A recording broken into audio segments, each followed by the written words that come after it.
Hello and welcome दोस्तों, कैसे हैं आप सब। स्वागत है आप सभी का vision plus eye checkup centre में। आज हम बात करने जा रहे हैं कि फ्रेम कितने तरह का होता है और किस तरह के फेस पे कौन सा फ्रेम अच्छा लगता है। तो सबसे पहले हमें ये जान लेना है कि फ्रेम एक आता है मेटल में और दूसरा आता है प्लास्टिक में। मेटल फ्रेम थोड़ा मजबूत माना जाता है, लंबा चलता है, और जो प्लास्टिक फ्रेम है वो अच्छा होता है, काफ़ी टाइम तक वो भी चलता है। बट प्लास्टिक में आपको कई तरह के कलर मिल जाते हैं, इसलिए प्लास्टिक आज के ज़माने में बहुत ज़्यादा यूज़ किया जा रहा है। जो भी यूथ्स हैं जिनको चश्मा लगे हुए हैं, जो यंग हैं, उनको प्लास्टिक चश्मा ज़्यादा अच्छा लगता है। तो अब हम बात करेंगे कि किस किस तरह का फ्रेम आता है। देखिए, फ्रेम एक आता है फुल रिम फ्रेम।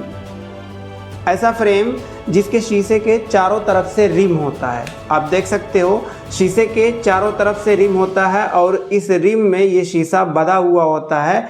ये फुल रिम जो फ्रेम होते हैं ये अच्छे होते हैं, मजबूत माने जाते हैं। इनको बच्चे हों या फिर स्टूडेंट हों, अगर फुल रिम फ्रेम पहन रहे हैं तो लंबे दिन तक चलता है, टूटने का चांस कम होता है।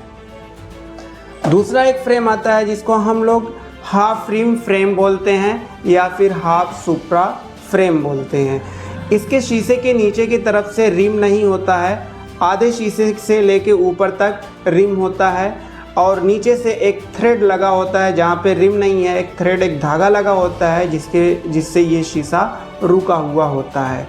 तो इसको हम हाफ रिमलेस फ्रेम बोलते हैं। अब एक आता है full rimless frame. Full rimless frame को आप देखेंगे, इसके ना ऊपर से रिम होता है, ना नीचे से, ना दाएं से, ना बाएं से। पूरी तरह से ये शीशा ओपन होता है।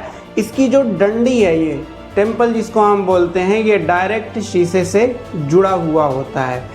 और इसके अलावा आता है स्क्वायर या फिर रेक्टेंगल शेप का फ्रेम। प्लास्टिक में भी आता है और मेटल में भी आता है।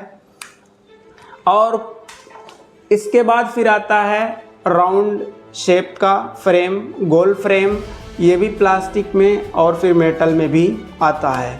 किस तरह के फेस को कौन सा ज़्यादा सूट करेगा वो हम बात करेंगे। अगर किसी व्यक्ति का फेस लंबा है तो अक्सर उसको गोल फ्रेम ज़्यादा सूट करता है। गोल फ्रेम उसके फेस पे लगाते हैं तो ज़्यादा अच्छा लगता है। फिर किसी व्यक्ति का फेस गोल मटोल है तो उसको आप स्क्वायर फ्रेम या फिर रेक्टेंगल फ्रेम सजेस्ट कर सकते हैं। गोल फेस वाले पे रेक्टेंगल वाला जो शेप का फ्रेम होता है वो अच्छा लगता है। और इसके बाद जो व्यक्ति अपने आप को दिखाना नहीं चाहते हैं कि हम चश्मा पहनते हैं, तो वो लोग रिमलेस फ्रेम को यूज़ कर सकते हैं। ये थोड़ा छिपा हुआ होता है फेस पे, ज़्यादा अपने आप को शो नहीं करता है। जिनका शेप जो है, जिनका फेस का शेप दिल के आकार का होता है, उन पे ओवल टाइप के, ओवल शेप के फ्रेम आते हैं। वो ओवल शेप वाला फ्रेम यूज़ करेंगे तो उनको अच्छा लगेगा। और जो लंबे फेस के लोग होते हैं उनको गोल वाला ही अच्छा लगता है। एक और फेस आता है हम लोग के बीच में जिसको हम चौकोर फेस बोलते हैं। आप देखते होंगे ये दोनों पार्ट जो है लगभग बराबर होता है। इधर दाढ़ी अंदर की तरफ से थोड़ी मुड़ी होती है, कोन शेप की। तो इस तरह के जो फेस होते हैं इनको किसी भी तरह का आप चश्मा लगा सकते हैं। लगभग सारे चश्मे इनको अच्छे लगते हैं। मुझे उम्मीद है कि आपको ये समझ में आ गया होगा कि अगर हमारा फेस गोल है तो हमें किस तरह का, किस शेप का चश्मा चूज़ करना चाहिए। अगर हमारा फेस लंबा है तो कौन सा चश्मा हमें यूज़ करना चाहिए, या फिर जो है हमारा फेस अगर चौकोर टाइप का है तो फिर किस तरह का हमें चश्मा यूज़ करना चाहिए। कैसी लगी ये वीडियो कमेंट करके बताइएगा, और अगर वीडियो अच्छी लगी है तो शेयर करिएगा, अपने लोगों तक पहुँचाइएगा ताकि उनको भी इस वीडियो से फ़ायदा मिले। Thank you, bye bye.